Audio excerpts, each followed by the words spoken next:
Прво да ги разликуваме меселите. Цртање бил тој кип, да црташ кип, например, од камен. Или пак да црташ со твоја рака све што имат живот. Што е живо, душа. Ова е забрането. Харам, од големите харами. Затоа што пратеникот салаллаху алейхи веселем да цртам јас zmija, да цртам јас риба, да цртам јас кокошка со моја рака, или пак со компјутер, цртање, обично цртање е харам.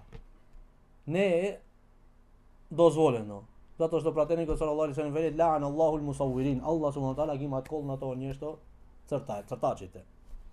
Тие се колнати. Аллах субхана таала судниот ден ќе му велит ахју ма халактум. Ајде оживејте ги овие што ги имате цртано. И немојте. И Аллах субхана таала ќе ги оживи и со тие ќе ги казне после во оганот на џехенемот, ќе ги казне тие што ги имаат цртано, тие ќе ги казне. Има цртано zmija со 2 глави, со 7 глави, таја ќе те јајде во оганот на џехенемот. Е сега, фотографија. Фотографија, два мислења на учењаци. Кратко, да не дужам. Првото мислење, харам, ла јеџуз. Освен по потреба за пасошот, за лична карта, можеш. Иначе, харам исто како цртањето.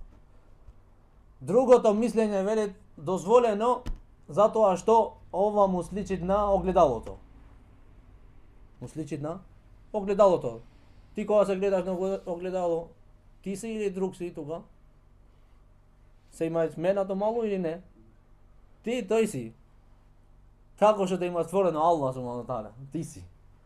Е сега, добро, фотошоп доаѓа заш претежно момичињата многу сакаат окото ваму таму, а? Лицето без ниедна дамка. Да го цртаат убо, фотошоп да му прават на лицето, да ги чистат сликите, ова е харам. Треба сликата да остане како што е. Без да се сменит нешто.